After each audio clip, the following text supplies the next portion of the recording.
Hello, my dear. Rhonda Constant, your favorite hometown medium, physical energy healer, and oracle card advisor. How are you today? So you've had a reading before from me. So I don't have to explain to you how this all works. So we're going to talk to Elvis today.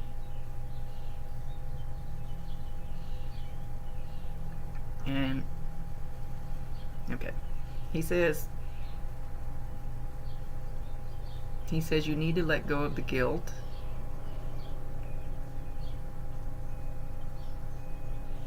He says you're hard-headed.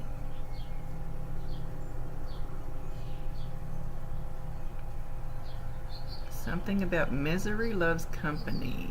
I'm not sure how he means that.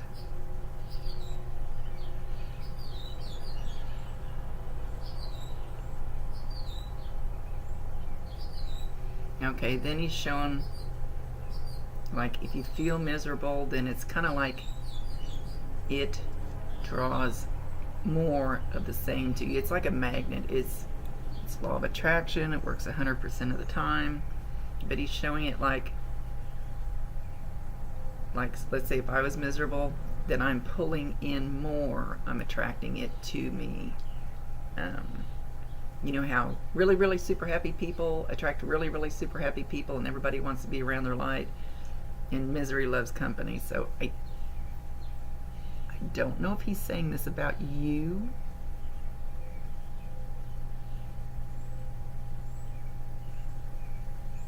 I'm not sure that's exactly about you. Hopefully you'll know what he's referring to.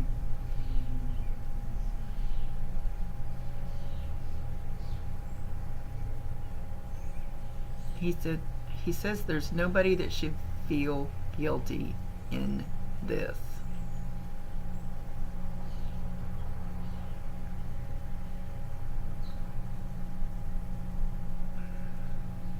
Okay, I can't quite understand what he's saying. Time of the times.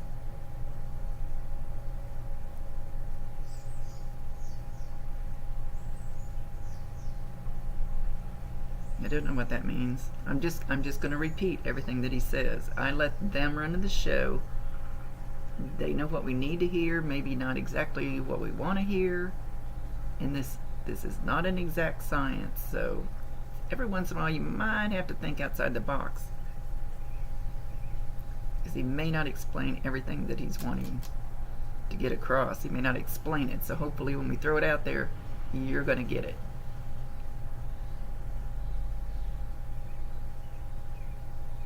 Okay, now I'm feeling a pressure and kind of a soft, high shriek in my right ear. Now I know when I get higher up guides, archangels, whatever, that are trying to get my attention, they always make my left ear shriek really high and loud, and it gets my attention. I go, okay, what do you want? This is real low. It's like tinnitus, and I do have tinnitus, but it's in both ears. This just appeared when I started talking, so you're going to hear this low. It's not a rumble, it's not high pitched, but it's kind of a shriek. Soft shriek. That's going to be one of the signs that he's close to you. It's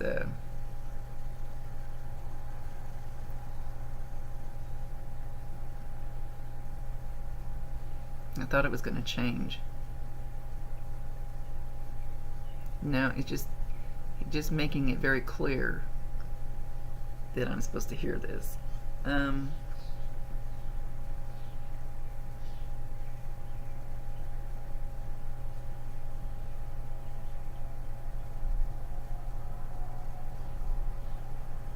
Something about shuffling. Have you heard some shuffling in your house? Shuffling his feet.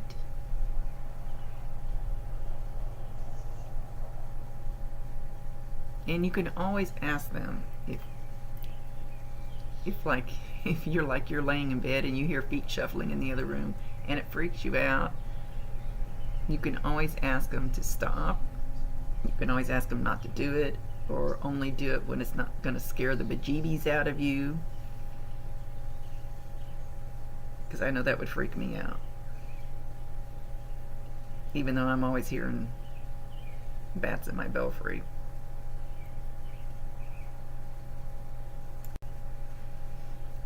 He says there is nothing anybody could have done as far as seeing him vomit blood. He says, I was a big boy, thought I could handle it, little too macho, figured I'd get over it, it'd be okay. He's talking about something rupturing, and he's... Where? Wait a minute. Now he's changing. Hang on.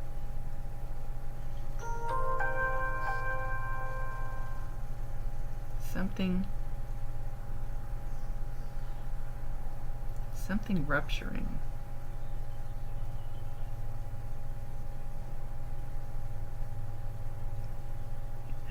I don't know, this is strange. I don't know if I can describe this. Feeling like down in the abdomen, but then like something up here too, something ruptured.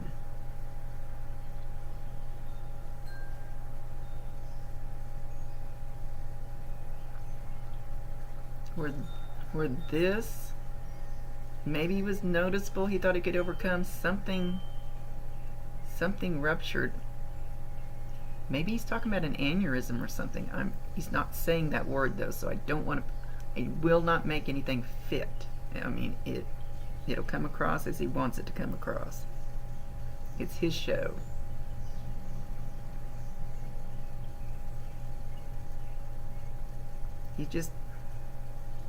Okay. He's just indicating both the places. So don't think this had anything to do with the vomiting unless it was caused from... No, it wouldn't be caused from the vomiting. Now I am trying to make it fit. No, I won't do that. He'll tell me how he wants to tell me.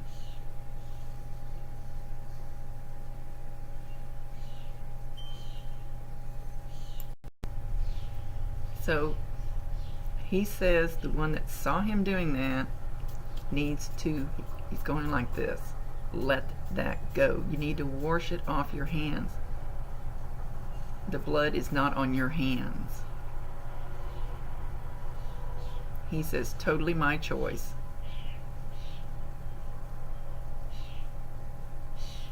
He says, totally his choice, whether he went to the ER, but it still was going to happen. And from what they've told me, in my personal experience from talking to them, that we come into this world with an exit point already kind of predestined. It won't be an exact date that it's predestined, but certain circumstances, situations that how do I want to explain this? There's a certain time period, and when the situation is right, then it happens. So there's a certain time period that you're going to exit, that it can be altered a little bit. The circumstances may not be predestined, but however it fits at that point in your life. I hope that makes sense. It doesn't make sense to me. I know what I want to say, but I can't get it out. So no matter what would have happened, it was still going to happen.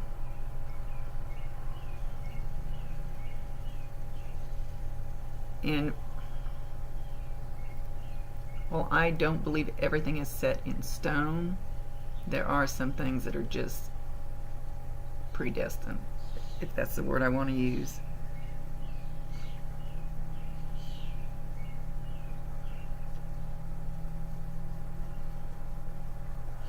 He says he's taking the full blame of the choice on himself, that it's his. And he doesn't want anybody else trying to own it because it's his.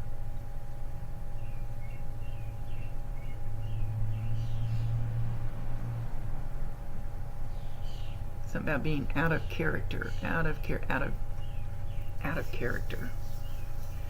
I know several things I've already said that just are kind of wishy-washy. Gonna have to pin him down here a little bit. Let me ask him a couple questions.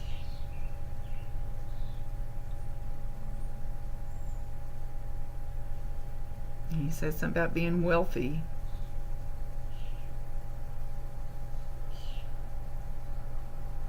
Well, being wealthy is not always about money.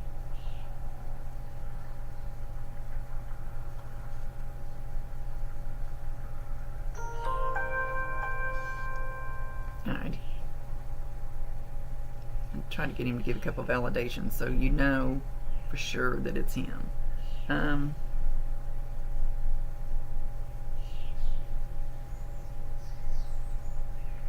He says, yes, going back to your previous job was the right choice for now, but not forever. He says, it'll work for now. He said, and then you're going to feel this itch, and I don't mean on your body, you're going to feel the itch to move on to something else, to move higher. As far as job, he says. Oh, now he's making me itch. Their energy makes me itch sometimes.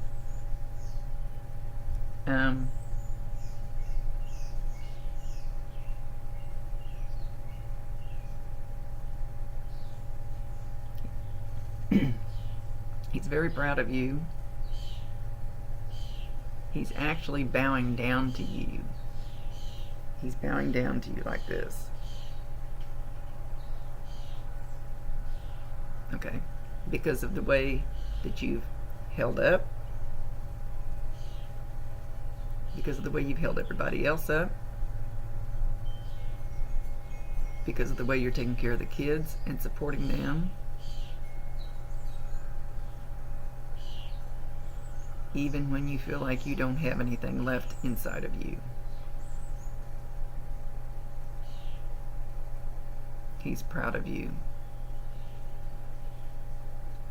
And he actually wants to roll out a red carpet under your feet.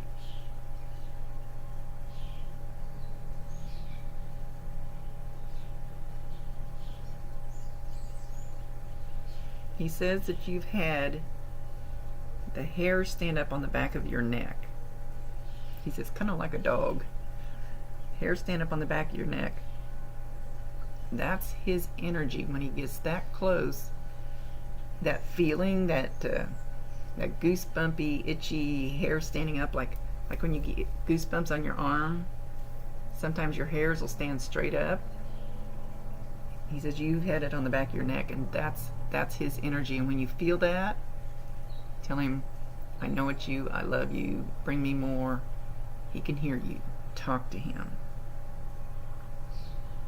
And sometimes when you ask him a question, he will answer with the hair, the hair standing up, goosebumps, whatever on the back of your neck. He will confirm. Probably not every single time, because if you're like me, I ask 10,000 questions, so they're not going to answer every single time. Something about your car. He's being a little vague.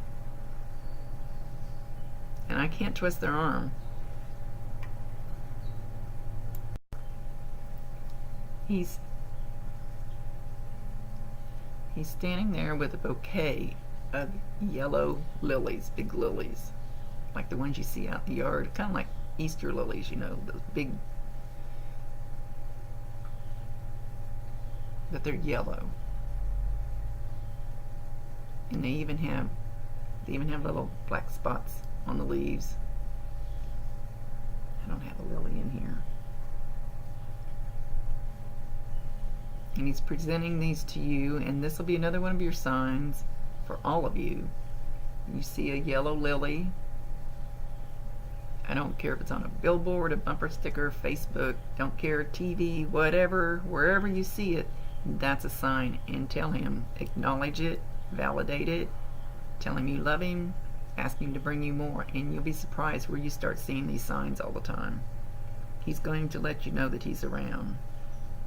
He's shown me a big German Shepherd dog sitting next to him. Beautiful German Shepherd that's actually sitting by his side while he's standing there with the flowers.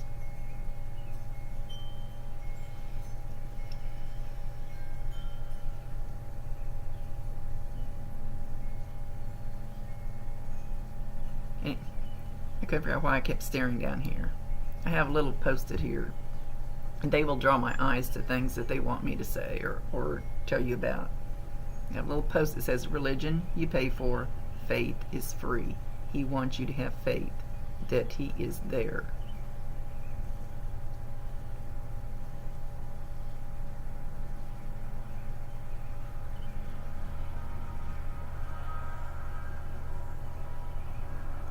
Something about some kind of smoke drifting through the house, like if you were standing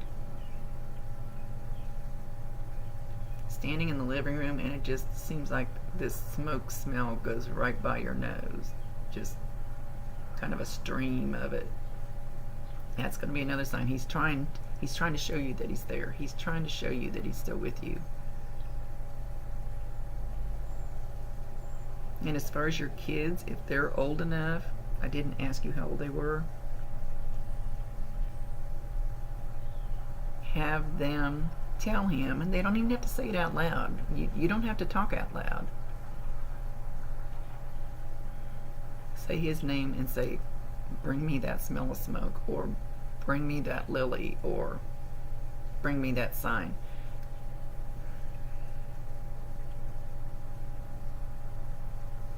He's mentioning a car again. He's not saying why.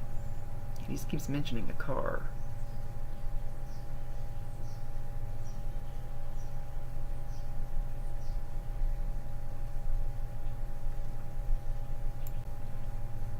Now he's mentioning Cracker Jacks and ice cream. Ice cream that has something in it like spots. Ooh, like chunks, maybe chunks of something in the ice cream. It almost looks like chunks of chocolate or chunks of hard caramel or something. So this would be something that he either really liked to eat, or somebody has just recently eaten it and he's letting you know that he saw that.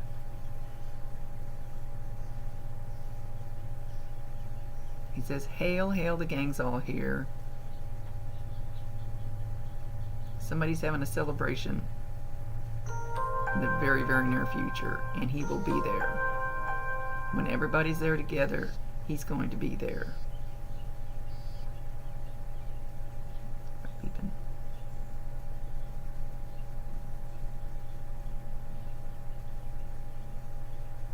I'm not sure which one of you, but he's going to be touching one of your hair. What? That wasn't very good English. He will be touching somebody's hair. And like my little spiky stuff here, like a fly lands on it, I can feel it. So it's going to be about, probably be that soft.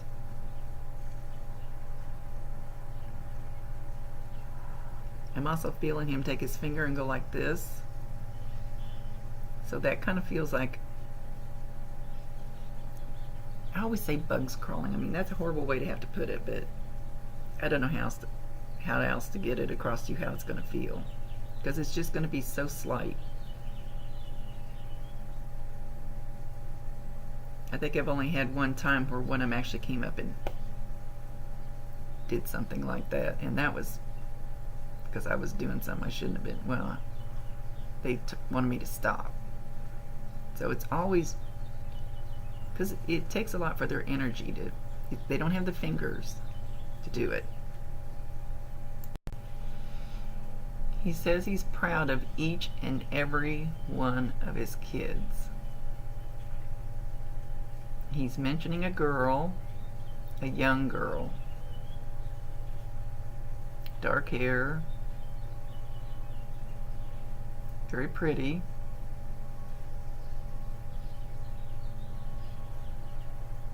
He says she has a sadness going on that she's keeping inside. She doesn't want to tell everybody. She doesn't want to burden anybody. She thinks everybody has excuse me, has enough burden right now the way things are. He says check on her. She's hurting.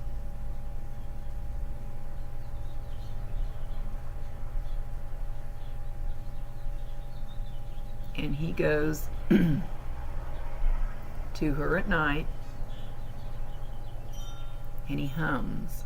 He hums like a lullaby. He hums a song. Not just a hum, but it's a melody, it's a tune. But it's going to be very, very faint. And it's not always what you hear in your ears. Like, sometimes you'll hear it up here like I do. And more than likely, it'll be something that, you know how you get a song stuck in your head and it plays over and over and you can't get rid of it? Because there's something in that song that you're supposed to be paying attention to. And it'll keep playing until you pay attention. So I don't know that this humming, this song is that way, but it's like when you get a song stuck in your head. You don't hear it with your ears, you hear it up here. It's going to be I don't recognize any part of it, but it's going to be very light, kind of a sweet sound, uplifting, pretty.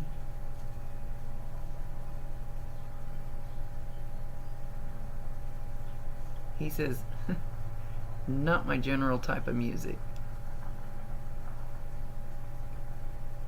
It's almost like he's singing her a lullaby at night.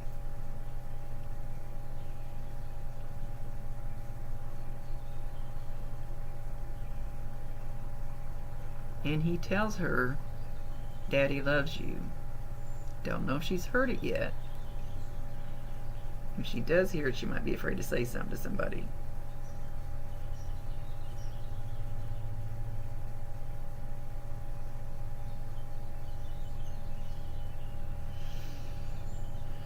He mentions the word Pocono. I don't know where you guys live. The only thing I know about the word Pocono is Pocono Raceway. But that's my reference, not his. But he could be referencing that. Sometimes they'll refer to things that I know to get the point across. I don't even know where Pocono is. I forgot. Because I was a NASCAR fan.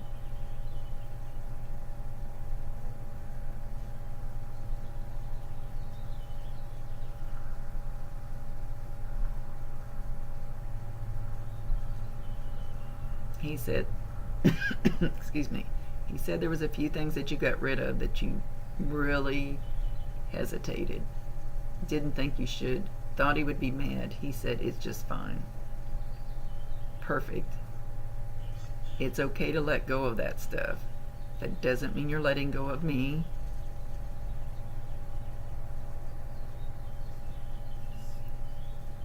Somebody else needed it worse than I do.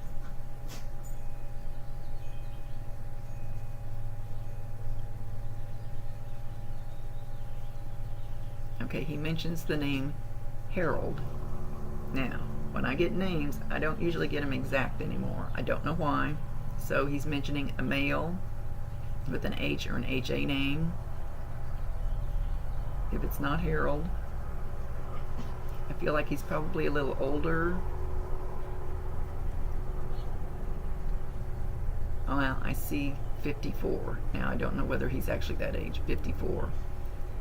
I always ask my granddaughter, when you say old, is it old like your mom, old like me, or old like my mom? What is older?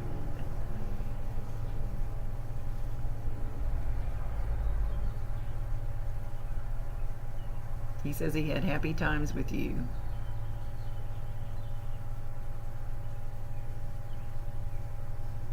And he still wants you to be happy.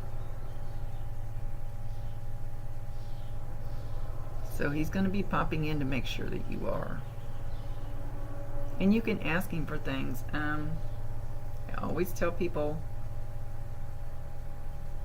you have to ask, and then you have to be willing to accept the doors that opens or the people that they bring you to help you get to whatever it is you ask for. If Uncle Joe was the worst finance guy in the world and he didn't have a pot to piss in, don't ask Uncle Joe to help you with your finances. Just because he's gone, he doesn't know it all. So, if it's something you need help with, and maybe Elvis wasn't the perfect person at it, ask him to bring you somebody who is. You'd be amazed. But you have to be willing to accept it because you have free will choice. So he's making a big deal of this.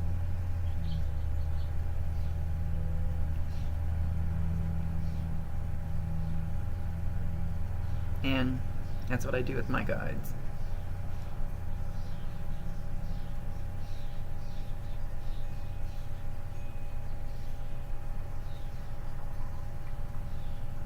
He's saying something about a surgeon. Is somebody looking to have an operation in the near future?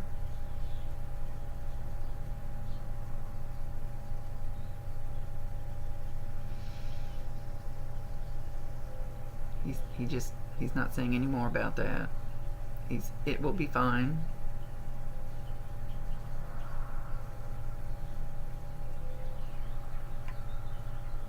And he mentions Harold again.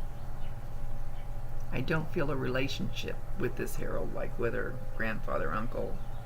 Usually I can tell.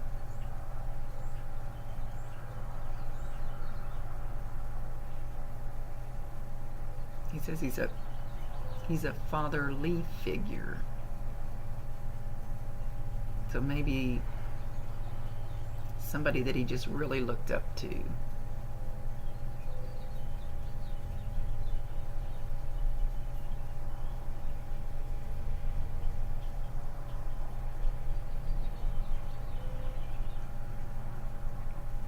He comes in and I can't tell what he's doing yet.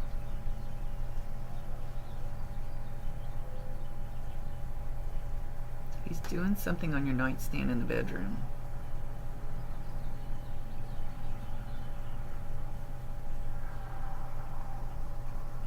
He's fiddling around with the front part of the nightstand, the front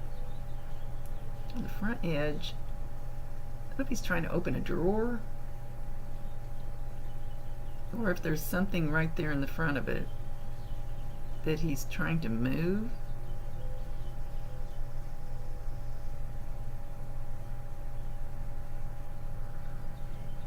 And then there comes a sweet smell of some kind of flower.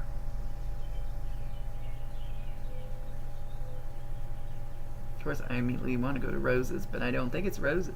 But there's some really sweet smell when he's standing there by the nightstand. So you're going to smell that. So I don't know if he's going to move something on your nightstand, or if he's you're gonna hear a noise right there. He's not being very clear about it. I can see him standing there, I can see him fiddling with it, but I can't.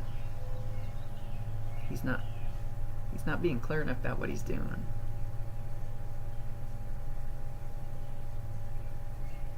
Yeah, he turned around and looked at me, but he's not telling me.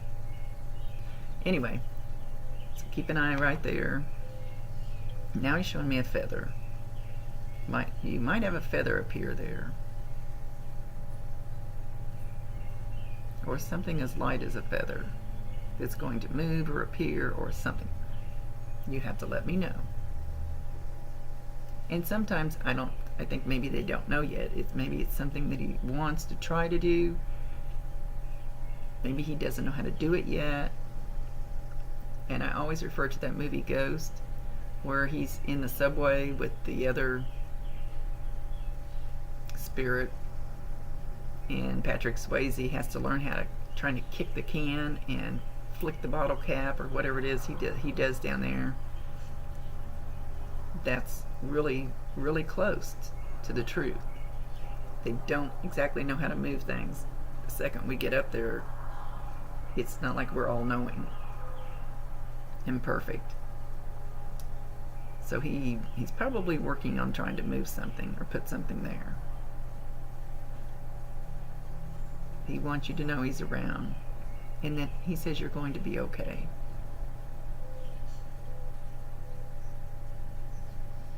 And he goes around and gives each of the kids a kiss on top of the head. And that again will feel like a fly landing on my hair, or like head lice, but it's only it'll only be in one spot. It won't be like your whole head. Well, it shouldn't be, but sometimes when their energy gets too strong close to me, my whole head will itch. But usually it'll just be one little spot where he kisses you, where he kisses them, each of them. Just see, okay, right here, it's itching. So I don't know for sure how their energy will accept his energy, but okay, now it's itching here. But that's probably the way it's going to feel, but just in one spot when he does it.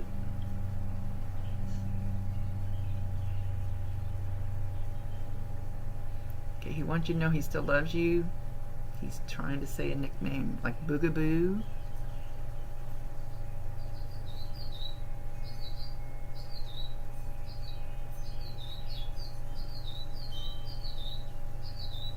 He says, we had our laughs, we had our cries. We still have eternity. The party's not over. Rock on.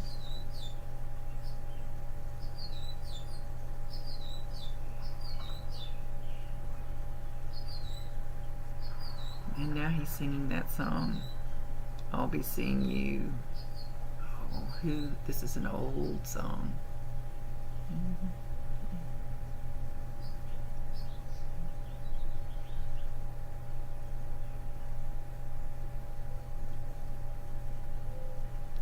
I can hear the music, but I can't. I think the song is called I'll Be Seeing You, and I'm going to say this is a song from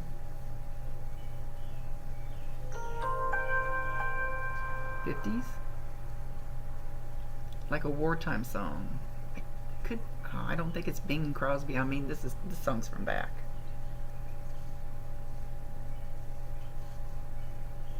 So you might want to Google that, the words, because sometimes there's something in the words of the song, a message for you.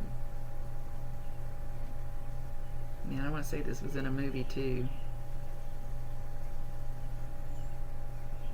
A war movie, maybe. Way back. Okay. I'm not going to linger on that anymore. I'm not getting all the words. I can just still hear it playing. So, Google that song. Get the words. Okay, he's going to leave. He says, watch for the signs. I'm going to let you know I'm there.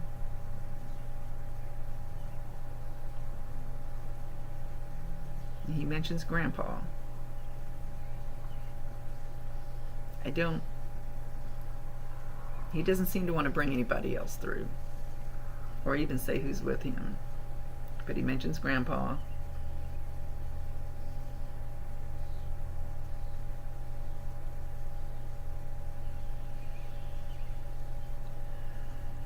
He says, I'll be right back. I'll be right back. Not sure what that means.